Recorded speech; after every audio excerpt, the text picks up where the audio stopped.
Sa ating mga kaaway, tayo ay Kanyang iniligtas. Purihin ang Panginoon, umawit ng kagalakan.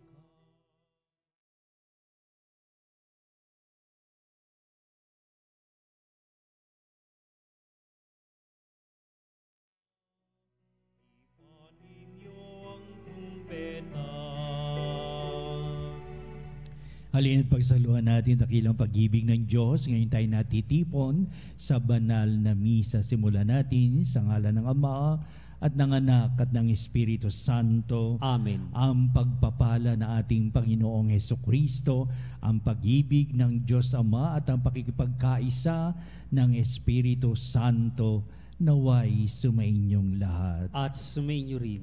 Ganyan lang ang pag-ibig ng Diyos upang tayo patuloy niyang kalingain, hagdahan ng lahat ng pagpapala, dinggin ang ating mga kahilingan.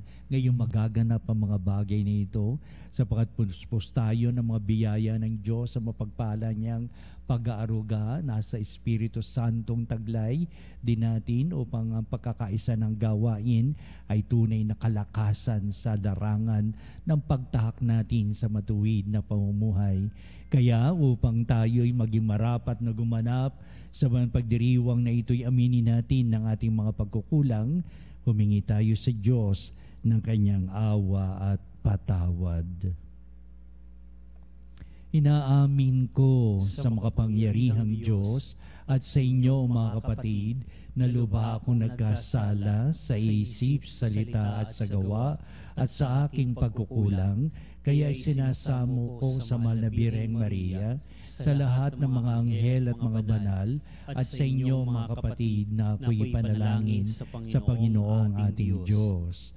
Kaawan tayo ng makapangyarihang Diyos, patawarin tayo sa ating mga kasalanan at patnubayan tayo sa buhay na walang hanggan. Amen. Panginoon, kaawaan mo kami. Panginoon, kaawaan mo kami. Kristo, kaawaan mo kami. Kristo, kaawaan mo kami. Panginoon, kaawaan mo kami. Panginoon, kaawaan mo kami. Manalangin tayo. Ama naming makapangyarihan, ang iyong dumadalanging sambayanan ay matapat mo nawang lingapit subaybayan upang makita namin ang dapat gampanan at para rito'y magkaroon kami ng kakayanan sa pamamagitan ni Jesucristo kasama ng Espiritu Santo magpa sa walang hanggan. Amen. Pagbasa mula sa unang aklat ni Samuel. Noong mga araw na iyon, si Samuel ay patuloy na naglilingkod sa Panginoon. Nang panahong iyon, bihira nang marinig ang tinig ng Panginoon at bihira na rin ang mga pangitain. Malabo na noon ang mata ni Eli. Minsan, namamahinga siya sa kanyang higaan. Si Samuel na may natutulog sa templo, sa may kaba ng tipan. Nang magmamadaling araw na, siya'y tinawag ng Panginoon. Samuel, Samuel. Po, ang sagot niya. Patakbo siyang lumapit kay Eli at sinabi, Bakit po? Sinabi ni Eli, Hindi kita tinatawag. Mahiga ka na uli. Nagbalik nga siya sa kanyang higaan. Tinawag siya uli ng Panginoon. Bumangon siya. Lumapit kay Eli at itinanong, Tinatawag po ba ninyo ako? Sinabi ni Eli, Hindi kita tinatawag anak, mahiga ka na uli. Hindi pa kilala ni Samuel ang Panginoon sapagkat hindi pa siya kinakausap nito. Sa ikatlong beses na tawagin siya, lumapit uli siya kay Eli at sinabi, Narinig ko po tinawag ninyo ako. Naisip ni Eli, na ang Panginoon ang tumatawag kay Samuel. Kaya sinabi niya, "Sige, mahiga ka uli. Kapag narinig mo pang tinawag ka, ganito ang sabihin mo, magsalita po kayo, Panginoon.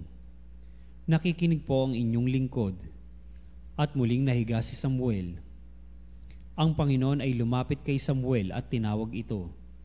Sumagot si Samuel, "Magsalita po kayo, nakikinig ang inyong lingkod."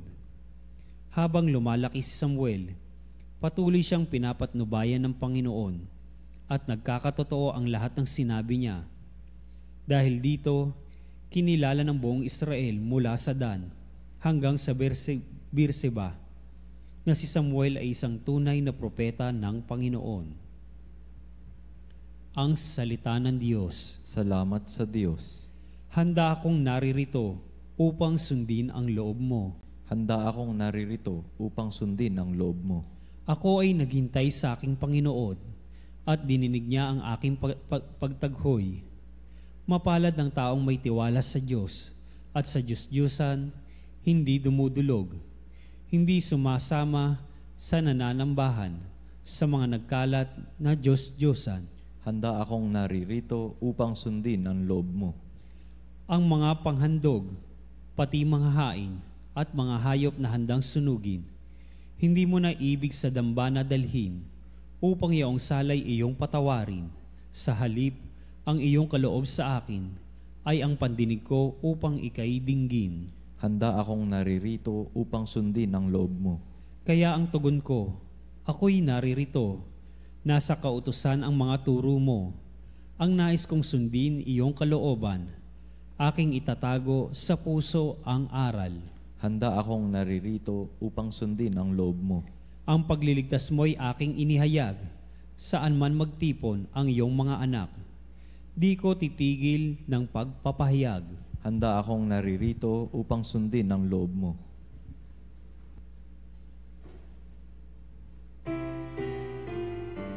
Alleluia, Alleluia. Ikaw, Panginoon, ang siyang daan, ang buhay at ang katotohanan. Alleluia.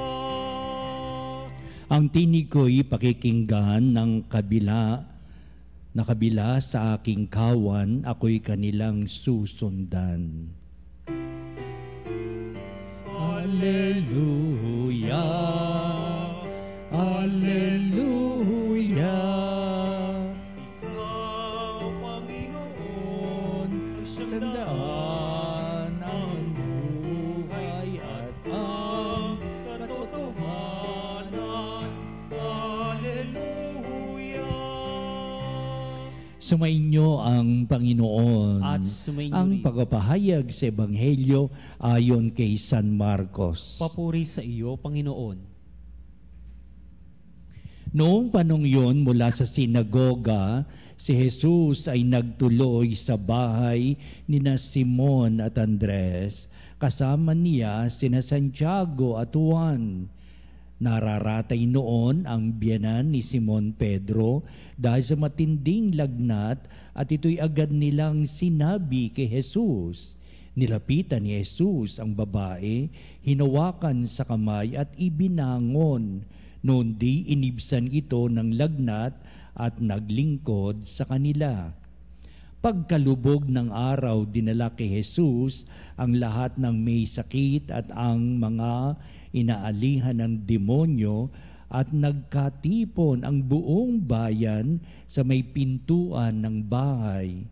Pinagaling niya ang maraming may sakit, anuman ang kanilang karamdaman, at nagpalaya siya ng mga demonyo.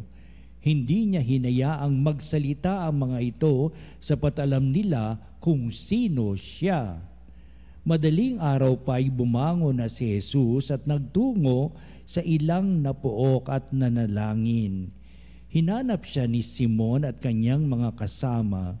Nang siya ay matagpuan, sinabi nila, "Hinahanap po kayo ng lahat." Ngunit sinabi ni Jesus, kailangan pumunta rin naman tayo sa mga kalapit bayan upang makapangaral ako roon. Ito ang dahilan ng pag-alis ko sa Capernaum.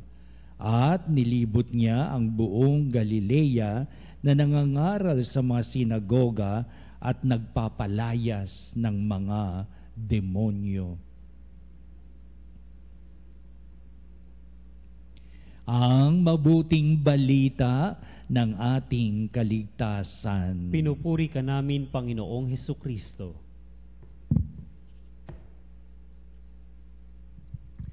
Paano mailalarawan ang lahat ng inyong mga ginawa ng buong maghapon? Nagagawa natin ditong pagnilay-nilayan upang sabihin, ako'y gumising ngayon na umaga, ganito ginawa ko, nung bandang umaga-umaga, nakisimba ako, bandang tanghali, bago manghalian, nagluto ako, at pagkatapos ay may naging bisita ko ng alaunang dumating, pagkatapos puro text messages na akin natupag, sa bandang hapon, nagsaing uli ako, nagluto ako, at nanood ako ng TV, sa mga teleserye, nagpahinga na ako hanggang muli akong makatulog ng gabi. Pagising ko ng umaga, how does your whole day look like? Madalas kong ito tinatanong sa aking sarili bago ako matulog. Ano ang mga nangyari at naganap sa aking buong maghapon mula na ako'y magising hanggang sa ako ay makatulog? Kailangan itong pagnilayan natin sapagkat may mga eksena ng ating buhay na talagang inilalaan natin sa napakahalagang bagay. Kaya meron ba tayong mga oras na nilampasan tayo na wala mang lamang nangyari o hindi natin binigyan to ng kahalagahan at kahulugan, lalo-lalo na ang panalangin. Di ba? Minsan din nangyari sa akin, buong maghapon niya, hindi ako nakapagdasal. Buong maghapon yata ay nalimutan ko ang Diyos. Basta ako'y maraming pinagkakabalaan, marami akong ginagawa.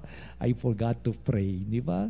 Kaya nagiging itong nagdaan na aking, sabi natin, Diyos ko, patawarin mo ako sa itong mga bagay. At hindi lamang yun, marami pa, di ba?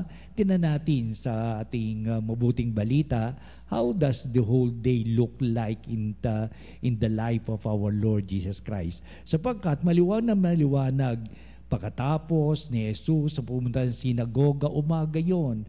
Pagkatapos paglubog ng araw, maraming dinala na may sakit. Pagkatapos madaling araw pa bumangon na si Jesus.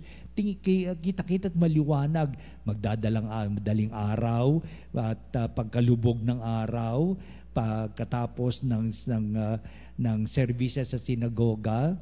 Ang unang bahagi natin mabuting balita ay may kinalaman sa pakikinig sa salita ng Diyos. Napakalaga itong misyon natin sa balat ng lupa, tulad na naging misyon ni Kristo katatapos pa lamang ng kapistahan ng pagpapakita ng ating Jesucristo, di ba?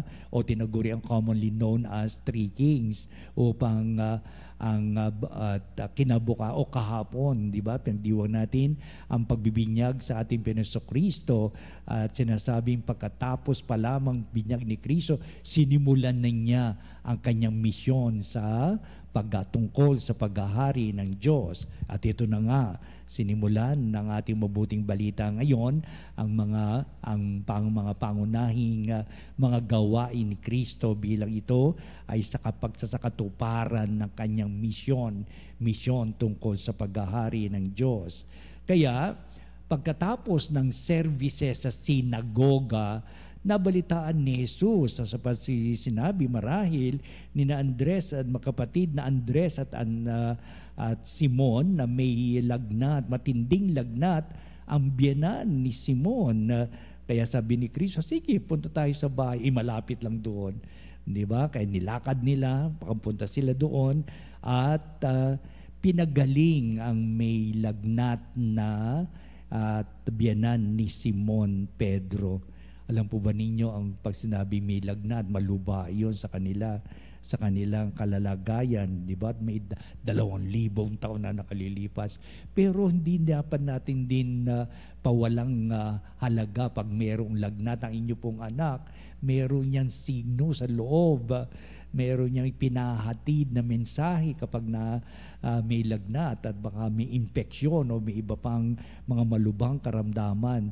Pero siyempre, kaunti pa nakaalaman nila nung araw, may 2,000 taon na nakalilipas, pag sinabing nilalagnat, di ba, ay may malubhang karamdaman. At agad nilang pinuntahan ito at nilapitan ni Jesus ang babae, hinawakan sa kamay at ibinangon. Noon di inibsan ng lagnat at naglingkod sa kanila.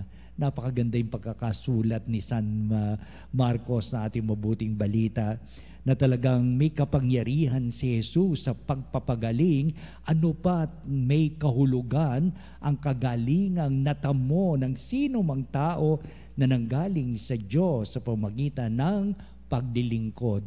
Napakaganda nitong translasyon na ito ng may mga deboto sa ating Poong Nazareno. Pinagaling sila at pagkatapos nilang gumaling, nangako na sila'y maglilingkod sa Diyos. At ang diwa ng paglilingkod, isa sa hindi nila malilimutan, ay dumalo sa kapistahang ito ng Nazareno. Pero hindi dito magwawakas sa ganitong mga pamamaraan, kundi paano tayo naglilingkuran sa ating kapwa, tumutugon sa mga pangailangan nating kapwa, nangangailangan ng ating pagkalinga. Siyempre, nagiging bahagi na yung matuwid nating buhay sa kabutihan, kabanalan at sa paglilingkod, hindi ito malilimutan. Kaya dito nanggaling ang salitang naglingkod sa kanila. Nakatamo ng kagalingan ang biyenan ni Simon Pedro at pagkatapos gumaling, naglingkod sa kanila. Siguro naghiluto ng mga pagkain at sa gayon bago umalis sina Jesus kasama ang mga alagad, nagmerienda muna sila sapagkat umaga-umaga ang kanilang pagpunta sa sinagoga. At pagkatapos noon may oras-oras pa, gumaling yung biyenan niya, pagkatapos naglingkod sa pamagitan ng paghahain na makakain ng mga alagad at ng ating Panginoong Jesucristo. Kaya sa maikling salita, pinahayag ni San Marcos, naglingkod sa Kanya. May kagalingang natamo at pagkatapos ay naglingkod sa Diyos. Kaya, tinan natin maigi ang lahat ay kagalingan, kung di man tayo dumaan sa sakit, sabihin sa kabutihan ng buhay na pagpapala ng Diyos, ay meron tayong magagawang paglilingkod sa Diyos sa pamagitan ng ating kapwa. Ikalawa, sa paglubog ng araw, napakahalaga nito na may malalim itong kahulugan.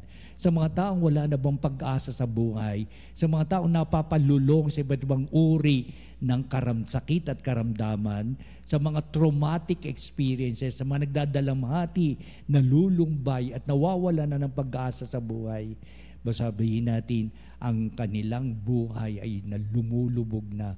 Ang araw na dapat ay gising sila at punong-puno ng pagpapala, lumulubog na ngayon sa lahat ng pagdadalamhati, kalungkutan at mga bagay na kanilang iniinda dahil sa kanilang may karamdaman.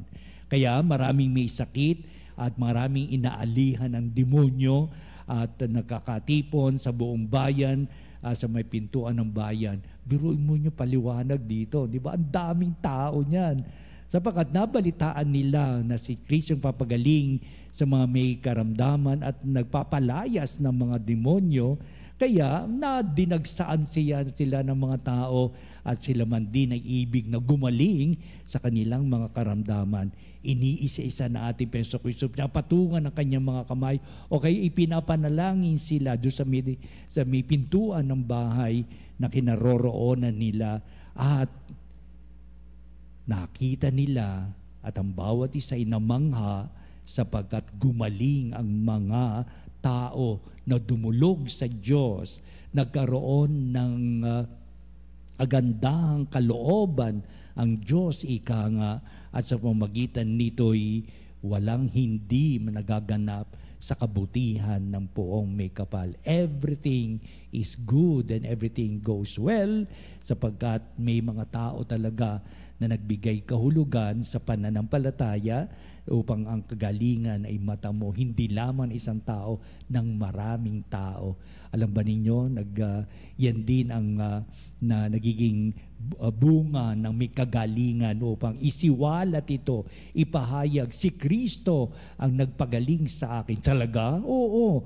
Kaya nagdadala ito ng kaugnayan din sa ibang mga tao upang sila din ay mapagaling ng ating Panginoon Kristo. Ang aking pananampalataya ay ipinapahayag ko ito sa pagsaksi kung gaano kabuti ng Diyos sa akin at ito'y magandang nasasalamin sa aking buong pagkatao upang sabihin kung naganap sa Kanya, magaganap din sa akin ang kagalingan. Pasalit-sali na lamang mga pahayag. Kaya dinudumog ng tao ang ating Panginoong Kristo sa pagpapalaganap ng mga tao na nakatamo ng kagalingan at kabutihan ng Diyos ng pagpapala sa kanilang buhay.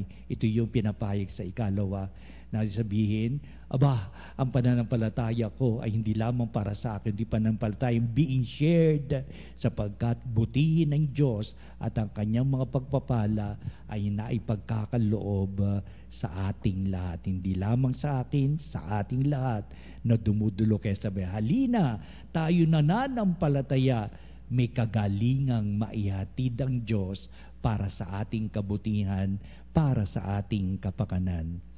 Ito ngayon ang hindi maiaalis sa mga pahayag ni San Marcos sa kanyang mabuting balita na si Kristo ay nananalangin. As a read, madaling araw pa ay bumangon na si Jesus at nagtungo sa ilang napuok at nanalangin. Pinapahayag ni San Marcos ang kahalagaan, the importance of prayer. In what way? In one's way of dealing with this God. Kaya sabihin, ito rin ay isang napakagandang pagnilinilay ng sarili upang sabihin, ano ngayon ang aking katatayuan sa paningin ng may kapal? How does God look at me now that I am doing this prayer? Makasalanan ba ako? Marami ba akong pag-aalinlangan? Marami ba akong judgmental attitude? O iba-iba pa, pag-uusisa ng puso't kalooban, yan din ang ginaganap ng ating Panginoon Kristo. Tinitingnan niya mabuti kung ano yung mga naganap na pangyayari in the previous hours of this day upang sabihin, may nagawa ba akong pagkukulang? May nagawa ba akong pagkakasala? Ngayon ako'y nanalangin. It's a complete realization of who am I in the eyes of God. At diwa ng panalangin niya, di po ba? Ano pat kapag tayo natitipon sa banal na misa, ito ang binubukanan na sinisimula natin upang tayo maging marapat sa pagdiriwang na banal na misa. Aminin natin ating mga pagkakasala, humingi tayo sa Diyos ng kapatawaran. Kaya sabi natin, inaamin ko sa makapangyarihang Diyos at sa inyo mga kapatid na lubha ko nagkasala sa isip at salita.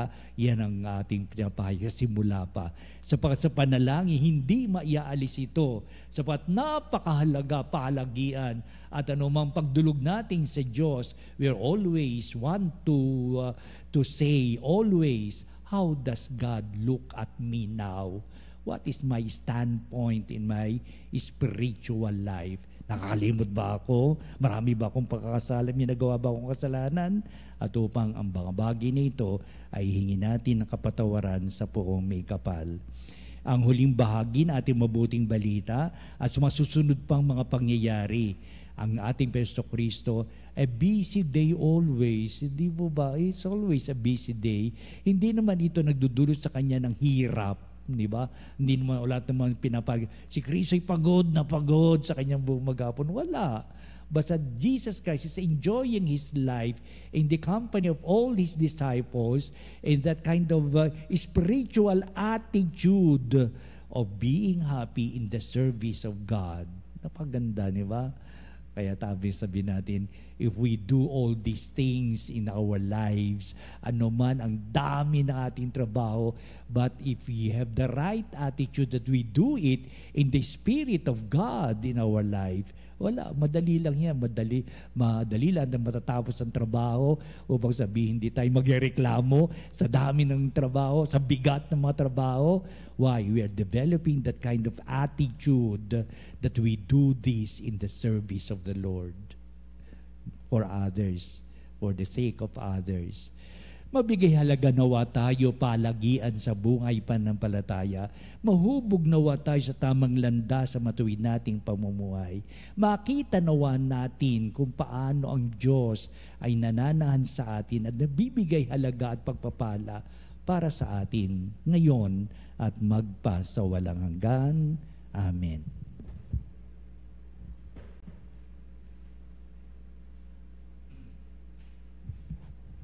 Halina mga banalig at dudulog tayo sa Diyos sa lahat ng ating mga kahilingan upang lalo nating pagbutihan ang lahat ng kanyang mapagpalang nagtumutulong sa ating kumakalinga at pumapatnubay. Ang ating po itutugon sa bawat panalangin. Panginoon, dinggin mo ang aming panalangin. Panginoon, dinggin mo ang aming panalangin. Ang simbahan, naway laging manalig sa Panginoon sa harap ng mga pagsubok at paghihirap. Manalangin tayo sa Panginoon. Panginoon, dinggin mo ang aming panalangin.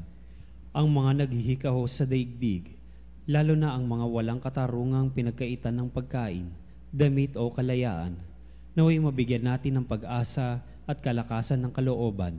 Manalangin tayo sa Panginoon. Panginoon, dinggin mo ang aming panalangin. Ang mga nahihirapan dahil sa pamimigati at pag-alala, naway makatagpo kay Kristo ng matatag na kanlungan at katigan. Manalangin tayo sa Panginoon. Panginoon, dinggin mo ang aming panalangin. Ang mga naghihirap dahil sa karamdaman at yaong mga taong mabibigat ang mga pasanin sa buhay, naway matagpuan ng Panginoon sa kanilang dinaranas ng mga pagsubok. Manalangin tayo sa Panginoon. Panginoon, dinggin mo ang aming panalangin. Ang mga yumao at yaong mga namimigati dahil sa kanilang paglisan, naway makatagpo ng pag-asa at kaginhawaan sa pagkabuhay na muli ni Jesus. Manalangin tayo sa Panginoon. Panginoon, dinggin mo ang aming panalangin. Manalangin din tayo sa lahat ng ating mga sariling kahilingan.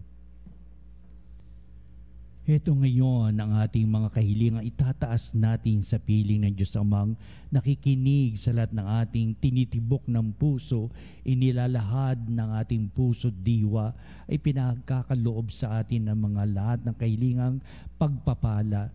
At upang manatili ito sa atin habang tayo'y abala sa lahat ng ating mga gawain at tunay na kahulugan sa ating paglilingkuran sa Diyos sa pamamagitan ng paglilingkuran natin sa ating kapwa, lalong-lalo na higit na kailangan ng ating pagkalinga. Kaya Ama, dinggin mo nawa itong samudaing namin. Hubugin mo kami sa tamang landas sa matuwid naming buhay at pagpalain mo po kaming tigib ng pagpapahalaga dito sa aming sinasampalatayanan. Ang lahat na ito iniling namin sa pamamagitan ni Kristong ating Panginoon. Amen.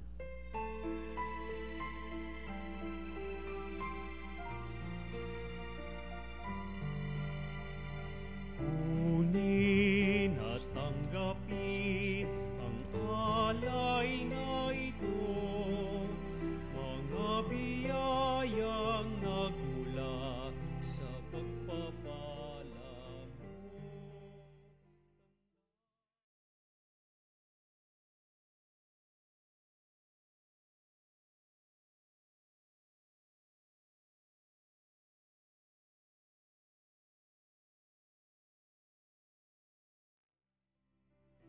Tinapay na nagmula sa butil ng trigo, pagkain nagbibigay ng buhay mo.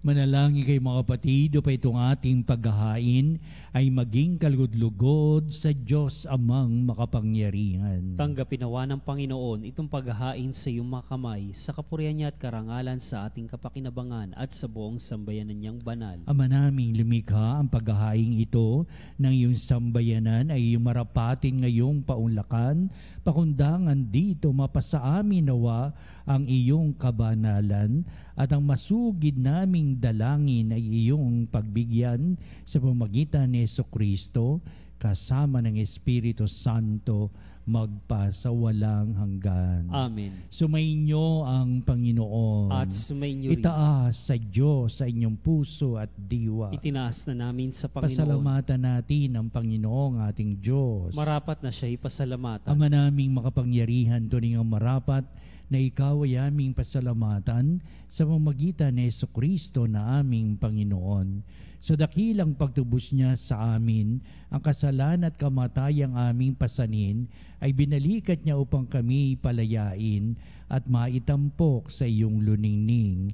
Siya ang nagtanghal sa amin bilang liping hinirang, pari at haring lingkod sa iyong kamahalan. Mula sa kadiliman kami iyong tinawag upang makasapit sa iyong liwanag bilang iyong angkang may tungkuling maglahad ng iyong dakilang pag-ibig sa lahat. Kaya kaisa ng mga anghel nagsisiawit ng papuri sa iwalang humpay sa kalangitan, kami nagbubunyi sa iyong kadakilaan.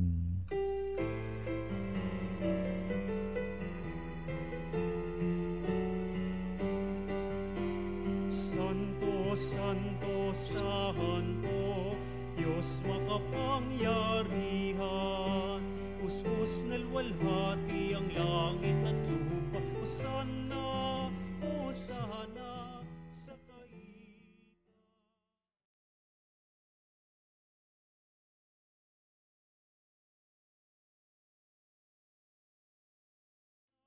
Hosana sa kaitaasan.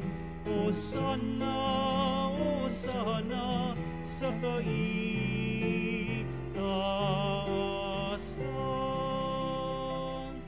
Ama naming banal, ikaw ang bukal ng tanang kabanalan, kaya't sa pamagitan ng Espiritu mong banal, ang mga kaloob na ito upang para sa amin ay maging katawan at dugo ng aming Panginoong Jesucristo.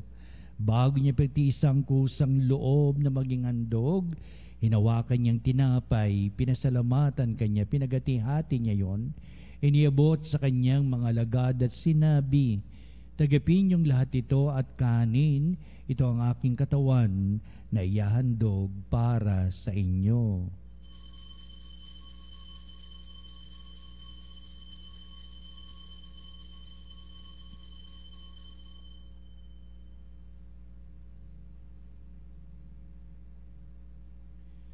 Gayun din naman, pagkatapos ng hapunan, hinawakan niya ang kalis, muli kanyang pinasalamatan, iniabot niya ang kalis sa kanyang mga lagad at sinabi, "Tagapin niyong lahat ito at inumin ito ang kalis ng aking dugo, ng bago at walang hanggang tipan, ang aking dugo na ibubuhos para sa inyo at para sa lahat sa kapagpapatawad ng mga kasalanan. Gawin niyo ito sa pag-alaala sa akin."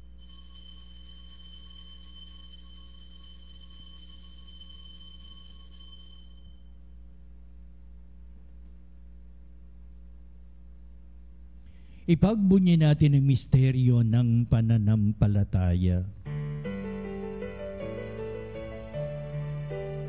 Si Kristo ay gunitain, sarili ay inihain, bilang pagkaitinumit, pinagsasaluhan natin, hanggang sa siya'y dumating, hanggang sa siya'y dumating. Ama, ginagawa namin ngayon ang pag-alaala sa pagkamatay at maling pagkabuhay ni anak. Kaya tinihali namin sa iyon tinaping bibigay buhay at ang kalis na kakaloob ng kaligtasan. Kaming papasalamat dahil kami minarapat na tumayo sa harap mo para maglingkod sa iyo. Sinasamo namin kami magsalo-salo sa katawan ng dugo ni Kristo ay mabuklod sa pagkakaisa sa pamamagitan ng Espiritu Santo. Ang malingapi mong simbahang laganap sa buong daigdig, puspusin mo kami sa pag-ibig kaysa ni Francis, na aming Santo Papa, si Onesto, na aming Obispo at ng Tanang Kaparian. Alalahanin mo rin ang aming mga kapatid na nahimlay na may pag-asang sila'y muling mabubuhay, gayon din ang lahat ng mga pumanaw. Kaawaan mo sila at patuloyin sa iyong kaliwanagan. Kaawan mo at pagindapatin kaming lahat na makasalo sa iyong buhay na walang wakas, kaisa ng mahal na Birheng Maria, ina ng Diyos, ni San Jose na kanyang dakilang kabiyak ng puso, at ang lahat ng mga apostol at mga banal na namuhay dito sa daigdig ng kalugod-lugod sa iyo. Maipagdiwang nawa namin ang pagpupuri sa ikararangal mo sa pamamagitan ng iyong anak na aming Panginoong Hesukristo. Sa pamamagitan ni Kristo, kasama niya at sa Kanya, o Diyos Amang makapangyarihan, ikaw ay pinupuri at ipinagdarangal kaisa ng Espiritu Santo, magpa sa walang hanggan. Amen, amen,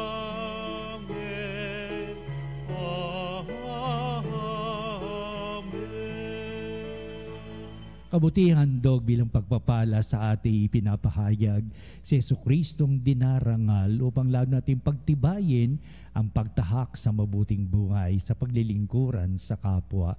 Ating ngayong awitin ang Ama namin.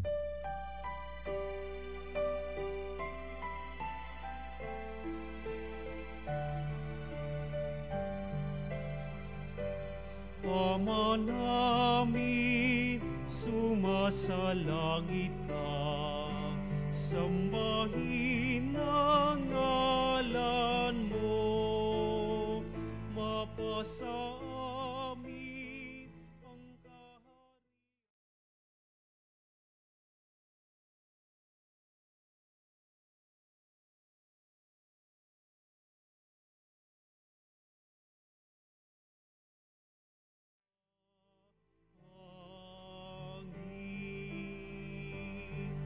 Bigyan mo kami ngayon ng aming kakanin sa araw-araw at patawarin mo.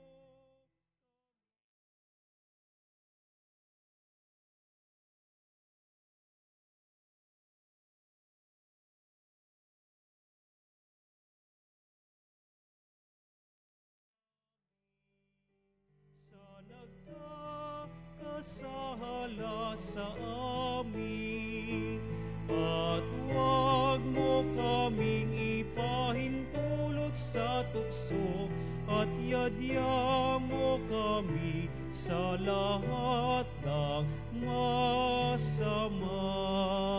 Hinihiling namin kami ay Diyos sa lahat ng masama, pagkalooban ng kapepen araw-araw, iligtas sa kasalanan, dilayo sa lahat ng kapamakan, samantalang aming pinanabikan ng dakilang araw ng pagpapahayag ng tagapagligtas naming si Jesucristo. Sapagkat sa iyo kaharian at ang kapangyarihan at ang kapurihan magpakailanman. Amen. Pero Jesucristo, sinabi mo sa mga apostol, kapayapaan ang iniiwan ko sa inyo, ang aking kapayapaan ang ibinibigay ko sa inyo. Tunghayan mo ang aming pananampalataya at huwag ang aming mga pagkakasala. Pagkalooban mo kami na kapayapaan at pagkakaisa ayon sa iyong kalooban, kasama ng Espiritu Santo, magpa sa walang hanggan. Amen. Ang kapayapaan ng Panginoon ay laging sumainyo. At sumainyo rin. Magbatian tayo at magbigay ng kapayapaan sa isa't isa. Peace be with you. Kapayapaan po sa bawat isa, mga kapanalig.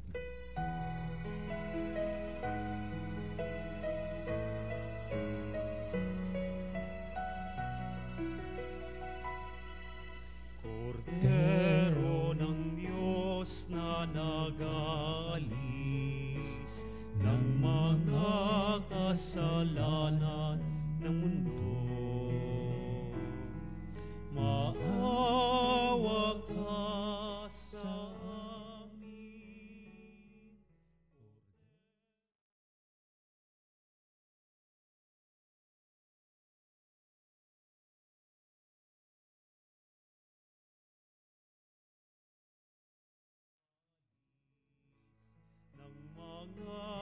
kasalanan ng mundo. Maawa ka sa amin, Kordero ng Diyos, maawa ka.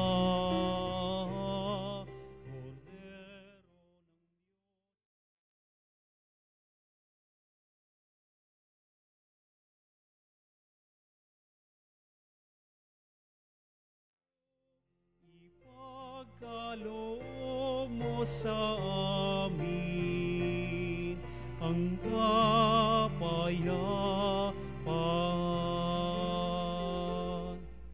Tunghayan natin ang ating Panginoong Jesucristo, siya na nag-aalis ng mga kasalanan ng sanglibutan, mapalad ang tinatawag sa piging ng Kordero. Panginoon, hindi ako karapat-dapat na magpatuloy sa iyo, ngunit si salita mo lamang ay gagaling na ako.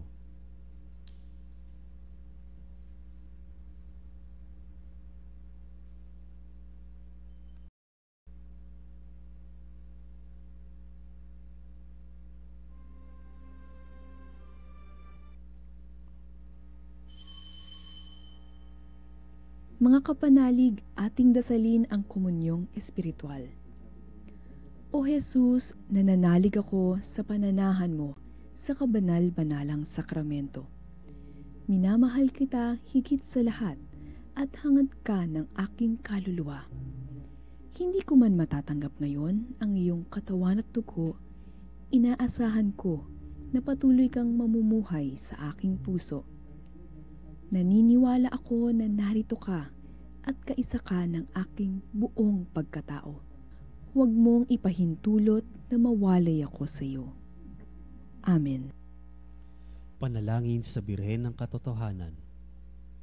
O Birhen ng Katotohanan, Ina ni Jesus, ang nagkatawang taong salita, salamat sa iyong anak. Tinatanggap ko siya bilang aking katotohanan at kaligtasan. Sa pakikinig sa salita ng Diyos, tulungan mo akong maging malaya. Sa oras ng hirap at pagsubok, linawin mo sa akin na nasa krusan tagumpay.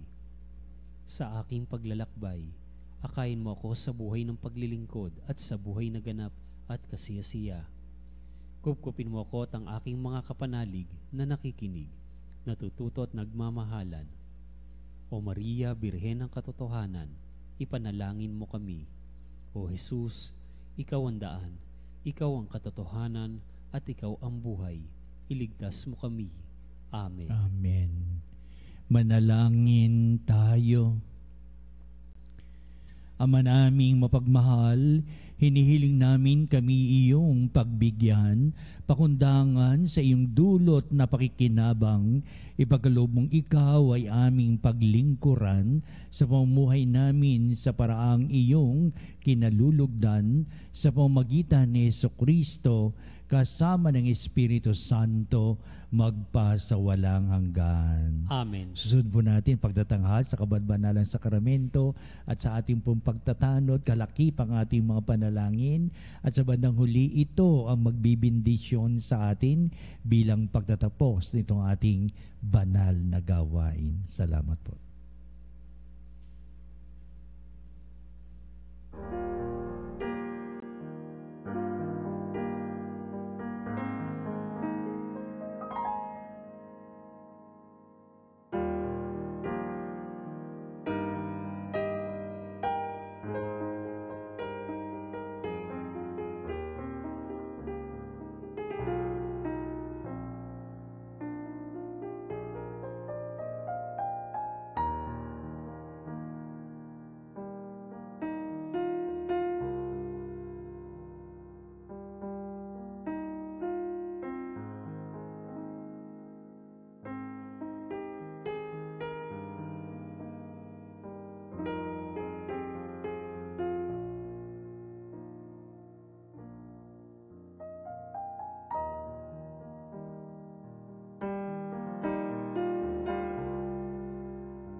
sempiter na gloria,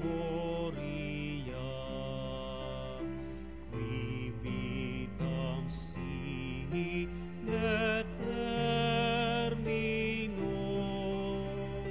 nobis non et in patria. Amen. Mga kapanalig, bilang isang bayang tinawag ng Ama kay Heso Kristo na pinagbuklod sa iisang katawan, tayo'y manikluhod at sumamba sa Panginoong Heso Kristo sa kabarbanalang sakramento sa altar. Sa sandaling ito ng pagpupuri at pagsamba sa banal na sakramento, alalahanin natin ang ating mga kapanalig na kasama natin ngayong nakikinig at nakasubaybay sa ating himpilan. Higit sa lahat, ang ating mga may sakit at ang mga nakaratay sa banig ng karamdaman, ang mga nasa paggamutan at kanilang tahanan, at ang lahat na tanging sa Diyos lamang umaasa ng kagalingan. Gayun din, panalangin natin ang mga nanghinaan sa kanilang pananampalataya, ang mga nakararanas na matinding kalungkutan, takot at pangamba, ang mga nawawalan ng pag-asa at lakas ng kalooban. O Diyos, halina at kami tulungan. O Panginoon, magmadali ka sa iyong pagdamay. Papuri sa Ama at sa Anak at sa Espiritu Santo. Kapara noong una, ngayon at magpasawalang hanggan. Amen. Purihin ang makapangyarihang Ama na nagsugo sa kanyang bugtong na anak upang tayo'y maipagkasundo sa Kanya. Pinupuri ka namin ngayon at kailanman. Purihin ang Panginoong Hesukristo, ang Kordero ng Diyos, na nag-alay ng kanyang katawan at dugo bilang pagtubos sa sala ng tanan. Pinupuri ka namin ngayon at kailanman. Purihin ang banal na Espiritu, ang Panginoon nagpapabanal, na pumupuspos at nagbibigay kagalingan sa lahat. Pinupuri ka namin ngayon at kailanman.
Makapangyarihang Diyos na walang hanggan, Ikaw ang aming Panginoon at butihing Ama. Sa iyong pagpapala, ipinagkaloob mo sa iyong ang lakas na sa aming kahinaan.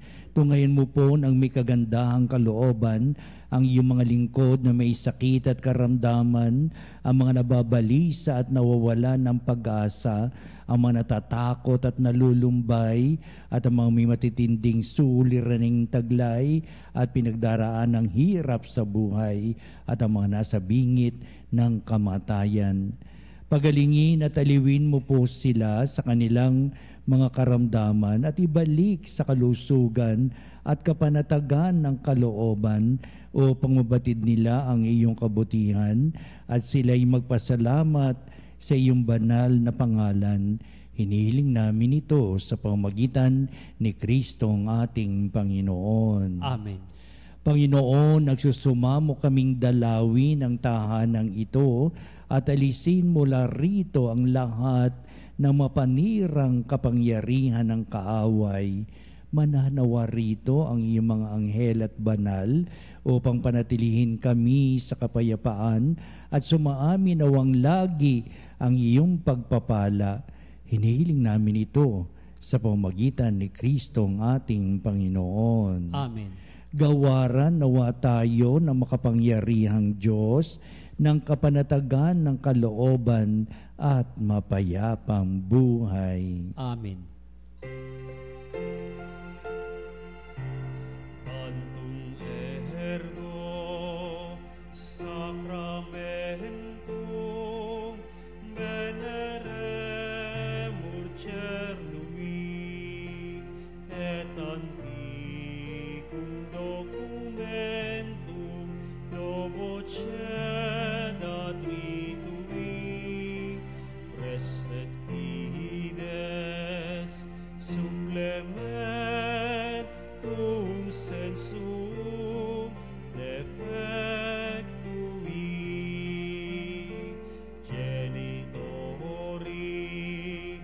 genitoque lauset jubilatio salus honor virtus quoque sitet benedictio procedenti amor troque comparsi laudatio. Amen. Amen. Panem Dei Cielo, praise the Eis. Omne delectamentum in se habente. Oremus. Deus, qui nobis sacramento mirabili, passiones tui memoriam reliquisti, tribue quesimus, et nos corporis et sanguinis, tui sacra mysteria venerari, ut redemptiones tui fructum in nobis iuditor sensiamus, qui vives et reinas in saecula saeculorum. Amen.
Purihin ang Diyos. Purihin ang Diyos. Purihin ang kanyang banal na pangalan. Purihin ang kanyang banal na pangalan. Purihin si Jesucristo, Diyos na totoo at tao namang totoo. Purihin si Jesucristo, Diyos na totoo at tao namang totoo. Purihin ang ngalan ni Jesus. Purihin ang ngalan ni Jesus. Purihin ang kanyang kaban-banalang puso. Purihin ang kanyang kabanal-banalang puso. Purihin ang kanyang kamal-mahalang dugo. Purihin ang kanyang kamahal-mahalang dugo. Purihin si Jesucristo sa banal na sakramento sa altar. Purihin si Jesucristo sa banal na sakramento sa altar. Purihin ng Espiritu Santo ang mang-aaliw. Purihin ng Espiritu Santo ang mga alip. Purihin ang dakilang ina ng Diyos, si Maria Santissima. Purihin ang dakilang ina ng Diyos, si Maria Santissima. Purihin ang kalsinisang paglilihi sa Kanya. Purihin ang kalinis-linisang paglilihi sa Kanya. Purihin ang Kanyang malalhating pag-aakyat sa langit. Purihin ang kanyang malwalhating pag-aakyat sa langit. Purihin ang ngalan ni Maria, Birhen at Ina. Purihin ang ngalan ni Maria, Birhen at Ina. Purihin si San Jose, ang kanyang kalsinisang esposo. Purihin si San Jose, ang kanyang kalinis-linisang esposo. Purihin ang Diyos sa kanyang mga anghel